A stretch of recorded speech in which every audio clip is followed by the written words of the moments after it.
신고 얘기 나왔으니까 네, 신고 얘기에서 나왔을 게 많은데 신고를 해보신 적 있나요? 저는 신고한 적은 없어요. 넘겨서 사보신 적이 없다고 이해하면 되나요? 넘겨서 사본 적도 없습니다.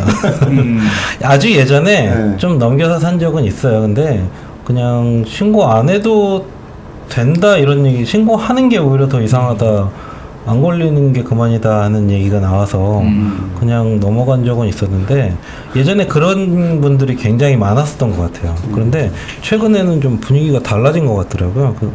뭐 관사님도 신고 안 신고 해보? 해보신 적 있나요? 솔직해야 되는 거죠. 네. 예. 솔직히. 일단 한 10년 전쯤에 제가 옛날 일인 걸로. 이미 그때, 공소시효가 지난 사건이죠. 그때 한번 제가 넘었었는데 네. 그때는 이렇게 지금에서 말씀드리지만 넘겼던 것 같습니다. 그 기억에. 근데 당시에는 사실 이렇게 막 그 자진 신고하는 분위기는 사실 아니었어요. 네. 홍보도 많이 안 돼 있었고 네. 그랬는데 최근에 이제 어떤 대기업 총수 일가가 이런 그렇죠. 네. 일반입 이런 거 연루되면서 이제 많이 이슈가 됐죠. 최근에 자진 신고를 많이 합니다. 그럴 수밖에 없는 게 세졌어요. 검색이. 일단 뭐 검색도 세졌지만 만약 적발이 되면은 신고를 안 했다가 네. 가산세를 물거든요. 그렇죠. 그게 이제 내가 납부할 세액의 40%를 더 내야 됩니다. 그리고 40%. 2년 이내에 2회 이상 적발이 되면은 60%를 이제 내야 되기 때문에 재범은 더 강력하게 처벌하는 겁니다. 그렇죠. 그래서 엄청 손해죠. 그게 이제 자진 신고하면 이제 30% 감면해준다 했잖아요. 15만 원 한도로. 그렇죠. 그거랑 가산세를 받았을 때 비교하면 2배 정도 차이가 난다고요. 격차가 크네요. 예. 그래서 최근에는 그래서 자진 신고를 많이 하는. 저도 다음 주에 나가면 자진 신고를 600불 이상 사게 된다고 하면은 네. 당연히 이제 일단 해야겠죠. 600불 이상 사실 계획이 있는 거네요. 한번 이렇게- 사보려고요. 뭐 이렇게 예, 많이 이번에 저기. 그리고 그것도 있잖아요. 600불을 조금 넘기더라도 괜찮냐 안 괜찮냐, 이게 항상 네, 그거 가족끼리 제가 논란거리였는데 해봤습니다. 네. 600불을 조금 넘겨서 사가지고 되게 불안하잖아요. 하지만 한번 해보자. 세금 내보자. 해서 신고를 했더니 이거 계산 하더니 세금 낼 게 없네요 하고 그냥 통과시켜 줬더라고요. 예. 알고 봤더니 세금이 10,000원까지는 그 소액 부징수라고 해가지고 너무 적은 세금은 낼 필요 없다. 예. 자진 신고하는 예. 경우에 한해서. 예. 그래서 한 660불? 한 계산해 보니까 그 정도까지는 그냥 마음 편하게 불안에 떨지 마시고 600불 뭐가 조금 넘었다고 해서 그냥 신고를 하시면 어차피 낼 세금도 없고 예. 그걸 또 더 넘더라도 자진 신고하면 감면이 있으니까 그런 게 있을 것 같아요. 신고라는 거는 저 같은 경우는 600불을 안 넘고 싶었던 이유가 좀 귀찮아서 네. 그거를 신고하는 게 너무 어렵고 복잡하지 않을까 이랬는데 신고는 좀 안 안 어렵나요? 귀찮더라고요. 네. 그냥 나눠주잖아요. 자진 신고 종이 같은 거. 종이 한 장, 네. 작은 손바닥보다 네. 폭이 작은 그거 한 장 주는데 거기에다가 그 물품 가격을 적당히 쓰고, 그러니까 내가 자진 신고하겠다는 의지가 중요한 거지 계산은 거기서 거의 다 해주시더라고요. 네. 이렇게 내가 뭐 품목이 이게 뭐 FT가 적용되는지 안 되는지 모르잖아요. 그러니까 그냥 가서 금액만 뭘 샀고 금액이 몇 개 어떤 거고 샀고. 영수증을 갖고 있으면 그 증명이 되니까 그 계산은 그분이 세금을 계산을 해주시더라고요. 세관 공무원님은 친절하신가요? 아주 친절하십니다. 네. 스스로 신고하러 왔다 그러니까 예. 되게 반가워하시더니 제가 산 금액을 보더니 예. 뭐 이런 걸 가져왔어요. 약간 친절하지만 이 정도는 세금이 없는데 그분들을 보시면 오히려 되게 큰 걸 산 줄 알았나 보더라고요. 자진 신고하겠다고 한 거 보니까 알고 봤더니 세금이 안 나오는 정도밖에 안 되니까. 이 가족끼리 입국했을 때 주의할 사항 중에 하나가 네. 연세 한도 600불이다 보니까 두 분이서 같이 왔다. 그럼 1200불이잖아요. 연세 한도 합치면은. 근데 한 분이 1000불짜리 사고 한 분이 100불짜리 샀을 때 둘 다 면세 아니냐. 1200불이 합하면 1200이니까. 그게 아닙니다. 단일 품목 하나가 600불이 넘어가면은 그거는 한 명이 산 걸로 간주해가지고 이제 나머지 400불에 대해서 그러니까 1000불짜리니까 400불에 대해서는 과세를 합니다. 근데 가족들끼리 뭐 한 500불짜리를 하나씩 가지고 오는 거는, 그러니까 내가 1000불을 샀는데 500불짜리 2개를 내가 샀는데 아들한테 하나 500불짜리를 지어줬어. 그렇게 들어오는 거는 맡기는 어려울 것 같아요. 검색하기에는. 그렇죠. 근데 그것도 근데 뭐 오면 그것도 대리 반입인 거예요. 네. 예.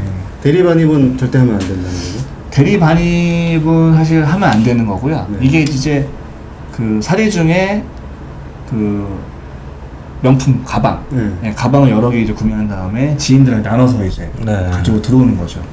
그래서 이제 뭐 잘 넘어갔다고 해요. 일단은 통과가 잘 돼가지고 주차장에서 이제 주차장에서? 나눠주다가 적발이 된 적이 공항에서 있어요. 이미 나와서 예. 주차장에까지 예. 따라와요? 그렇죠, 그렇죠. 세관원이? 왜냐면 야. 그 동태를 감시하는 분이 계세요. 사복욕을 입고 세관에서 그렇죠, 그렇죠. 세관은 예. 사복경찰권이 또 있으니까. 사복 경찰권은 아니고 아닌가요? 예. 사법 그거는. 사법. 네. 사법 왜냐면 경찰권. 사복. 사법 있고. 그래가지고 예 주차장에서 이제 적발됐던 케이스도 있다고 합니다. 아. 그리고 대리반이 위험한 게 물품이 어떤 게 있는지 모르잖아요. 만약 모르는 사람이면 마약이라든가 이런 그렇죠. 게 있으면은 오, 큰일 납니다 진짜 그러면. 네. 예. 그 실제 준 사람은 도망갈 수 있거든요. 네. 나는 뭐 모르는 일을 할 수 있는 거니까. 그렇죠. 직장 동료라고 해도 100% 믿을 수는 없으니까. 잡혀갈 마약을 하는지 안 하는지 어떻게 알아요? 그죠? 뭐 마약은 안 하겠죠. 뭐. 괜히 엿먹이려고 뭐 쓱 집어넣고 이럴 수도 있겠다. 하여튼 그런 대리반입은 절대 안 하는 게 위험합니다. 예, 그게 제일 절대 중요합니다. 그 주차장에서까지 따라온다는 얘기는 오늘 처음 들은 얘기인데 참 의외네요. 그러니까 그 명품 가방을 각자 한 명씩 메고 오다가 주차장에서 만나서 한 분한테 이제 몰아줬겠죠. 원래 그 의도했던 분한테. 그랬더니 그것도 이제 적발이 된다는 얘기잖아요. 그럴 수 있다는 그러니까 거죠. 확실히 요즘에는 예전에 한 10년 전 정도 무렵까지는 그렇게 뭐 적발이 되면 오히려 바보다 이런 얘기까지 나왔었는데 최근에는 단속 분위기가 훨씬 강해진 것 같아요. 뭐 세관 직원들 얘기도 들어보면 예전 같지 않은 것 같더라고요. 그러니까 세관이랑 좀 자주 접촉하실 것 같은데 관세사님이니까 어떤가요, 진짜? 무조건 신고해야 되는 분위기인 거죠? 일단 그 모든 입국하는 여행자는 그 휴대폰 신고서를 세관에 제출해야 됩니다. 네. 그래서 내가 이제 어떤 물품을 구매했는지 이런 부분들을 다 알릴 의무가 있고요. 그리고 해외에서 신용카드를 사용했거나 그리고 국내 면세점에서 신용카드를 가지고 구매했거나 이랬을 때 이 통보가 다 돼요. 세관에 그 결제 내역들이. 그래서 이미 세관에서 다 알고 비행기가 올 때 탑승의 명부 갖고 알 수 있거든요. 어느 분이 얼마큼 샀는지. 그래서 미리 이제 기다리고 있는 거죠. 그래서 최근에 이런 자진 신고가 많고 그리고 그 검사하는 유형이 일단 개개인을 타겟팅하는 방법이 하나 있고 그거는 이제 뭐 우범 여행자나 또 이렇게 금액을 많이 과소비하신 분이라던가 이런 분들에 대해서 이제 미리 사전에 딱 검사 대상을 찍는 경우가 있고 네.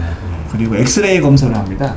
엑스레이 검사하는 과정에서 이상 있거나 약간 보고 싶다 하면은 태그를 붙여요. 세관에서. 네. 그래서 그 태그 붙여 있으면 이제 검사 개장 검사하는 대상이 되는 거고. 그다음에 사복을 입고 계신 분이 계세요. 동태를 감시하는 거죠. 아까 그 주차장에 따라오신 여행객 무리에 이제 같이 있다가 이제 뭔가 의심스러운 행동을 한다. 그렇게 하고 있고 또 하나는 이제 비행기 탑승객을 전체를 대상으로 할 수도 있습니다. 통째로 그 네. 비행기를 특정 이제 여행 국가 그 특징이 좀 이제 과소비가 많거나 이런 국가들에 대해서 그 편명에 대해서 일제히 검사를 하는 거예요. 엑스레이 검사를 다 하는 거죠. 그래서 전수 검사구나. 어떻게 보면 그런 셈이죠. 그래서 그렇게도 이제 건들 수 있는데 하나의 에피소드 중에 하나가 저도 들은 얘기인데 일제 검사 대상, 그러니까 전체 탑승에 대한 검사 대상이었는데 화장실로 도망갔을 때 화장실 네. 갈 수 있잖아요 사실. 그 사이에 저도 예전에 제 지인이 화장실에 전화한 적이 있어요. 화장실에 숨어가지고 자기 화장실에 있는데 공항 화장실에 있는데 그 일제 검사 걸렸다. 그거 어떻게 되냐고 걸리냐 안 걸리냐 그게 불안하다고 전화 끊어버렸습니다. 농담이고 방법이 없는 거죠. 농담이고 이제 그쵸. 내가 아이고. 내고 있으면 네. 나 그거 모른다. 그거 아이고, 뭐안 관세 걸리는 청장한테 거야. 전화한 것도 아니고. 안 걸리는 거 모르고 그 관세 그런 청장한테 거 얘기해도 안 전화하자. 통한대요. 네. 그거는. 이렇게 했던 케이스가 예전에 있었습니다. 하여튼 중요한 거는 화장실에 숨었던 케이스가 있는데 다른 이제 비행기 들어올 때 같이 나오려고 한 거죠. 섞여가지고. 가능하겠네요. 예, 그것도. 근데 화장실 앞에서 기다리고 있었다 잡았다는 케이스가 그런 사례가 있더라고요. 화장실 앞에 기다리고 있다가 그러니까 이미 그 비행기에서 나올 때부터의 그런 게 다 감시되고 있다는 거잖아요. 그쵸 이미 뭐 네가 얼마 썼는지 알고 그렇죠. 있다는 되게 무섭네요. 약간 어떻게 보면 이 약간 비행기 그 내부 지도 같은 게 막 있다 그러면은 무슨 좌석에 있는 사람이 얼마 샀는지가 딱 기록이 다 뜨는 거잖아요. 창가에 저 C열 이쪽 창가에 뜬 사람이 뭐 6,000불 샀구나 뭐 이런 게 다 세관원들 다 알고 있다는 거죠. 잘해야죠. 네. 신고를 해야 되겠네. 네. 또 하나 좀 요새 좀 많이 문제되는 것 중에 하나가 검역 대상 물품들이 있어요. 뭐 동물이라던가 그렇죠. 뭐 반려견 같은 거, 그리고 뭐 과일, 식물, 과일, 그리고 뭐 수산물, 축산물, 뭐 소세지, 햄 이런 육가공품들 그런 것들은 내가 뭐 선물로 주려고 갖고 왔다. 그러니까. 그거 안 돼. 그런 거 안 돼요. 안 되고 검역을 무조건 받아야 되는데 검역받기가 되게 힘듭니다. 귀찮아서 개인이. 안 돼. 네. 그러면 통관이 안 되는데 만약에 내가 이 갖고 왔는데 신고를 안 했다. 그러면 해당 관련된 기관들이 또 있어요. 그 세관 외에도 맞아요. 식약처 그런 데인가요? 그런 데 과태료나 고발당할 수도 있습니다. 잘못하면. 네. 괜히 소세지 하나, 이건 소세지 너무 맛있어. 그래서- 그래서 하나 탁쓱 집어넣었다가 그래서 고발. 이런 검역 대상 물품들은 네. 가지고 오지 않으시는 게 제일 상책이고. 그러니까. 저도 그거 막 그런 거 음식 중에 과일이나 이런 것 중에 가져오고 싶은 거 있던데 절대 안 된다고 그래가지고. 이게 그런 거 있잖아요. 뭐 중국 가서 무슨 보양식 같은 거, 뭐 말린 거, 그쵸, 뭐 중국 그런 같은 거, 약 같은 거 많이 갖고 오잖아요. 네, 그런 거 안 된다는 그런 거죠? 거 그쵸. 위험하다는 거죠. 의약품 같은 거, 뭐 이런 것들은 이제 어떤 성분이 있는지 모르는 거고, 반입 금지 품목이 들어갈 수도 있어요. 네. 그런 건 아예 안 됩니다. 반송해야 되고, 이제 폐기해야 되는 건데, 비용 더 들어갈 수도 있습니다. 어쨌든 뭐 600달러를 넘는 거는 조금 넘어도 세금이 거의 없고 아예 없거나 거의 없고 자진 신고하면 30% 감면도 받고 600불을 빼주고, 일단, 빼고 나머지에 대해서 그러니까 1000불짜리 샀으면은 600불 빼주고 나머지 400불에 대해서. 나머지에서 계산을 해서 감면을 해준다는 네, 거죠. 거기에 대해서 보통 간이세율 20% 네. 적용해서 이제 내는데 거기에 30% 감면해 주는 거죠. 네. 시험관 한도.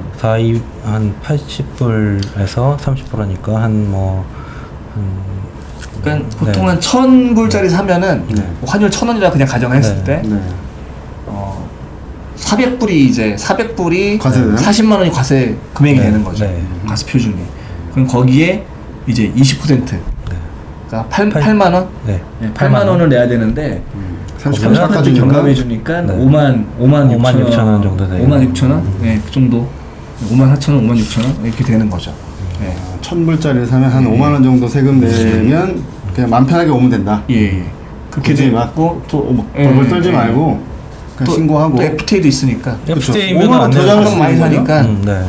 더 잡을 수 있는 거죠. 1000불 이내까지는 또 1000불 이내까지는 600불 넘어간 다음에 거기 또 FTA 혜택도 관세 혜택도 받을 수 있고 네. 이용할 수 있는 게 많아요. 뭐 1000불 넘어가게 사면은 사실 그거는 뭐 여행객이 살 수준은 좀 넘은 거죠 사실. 그거는 뭐 세금 내야지 뭐 그거는. 예. 또 하나의 네. 또 오늘 꿀팁으로 처음 알려주신 게 그 560불까지 구매 한도가 된다. 5,600. 5,600. 연말부터? 9월부터. 9월부터. 9월부터? 오, 진짜요? 9월부터 된다고 확정인가요? 해요. 확정됐다고 합니다. 네. 발표를 했어요 언론에서. 그러면 여름은 아쉽지만 안 되지만 예. 연말에 이제 12월쯤에 이제 또 겨울 그쵸, 여행 가시는 겨울에는, 분들은 예. 또 참고를 해주시면 좋겠네요. 예. 물론 600달러 안 넘는 분들은 상관이 없고 그런데 똑같은데 저는 뭐 이렇게 네, 넘기는 분들은 그렇게 많이 살 수도 없고 네. 예. 네. 아껴 써야죠. 예. 예. 많이 사시는 분들은 꼭 참고하셔서 신고를 잘 하시면 될 것 같습니다. 네. 다음 시간에는 오늘 일단 면세점에 대해서 되게 좋은 말씀 뭐 많이 해주셨고 도움이 많이 됐나 모르겠어요. 꿀팁들도 네. 많았던 것 같아요. 네, 오늘 정말 뭐 많이 들은 것 네, 같습니다. 인정 못 하시는 분들도 네, 있겠죠. 처음 시작할 때 제가 면세점에 대해 궁금한 것들 좀 많이 물어보려고 그랬는데 오늘 다 좀 해결이 된 것 같아요. 네, 조금 답답했던 게 좀 해결되지 않았나. 뭐 600불 좀 넘거나 뭐 1000불까지도 그렇게 떨 필요 없다. 뭐 5만 원 정도면 해결된다. 세관에 물어보시면 돼요. 네. 그냥 다시 신고. 그리고 신고하는 것도 어렵지 않다. 그냥 신고서 적당히 금액 쓰고 계산은 세관 분들이 해주신다. 세금 계산은 그 정도 이해해 주시면 될 것 같고요.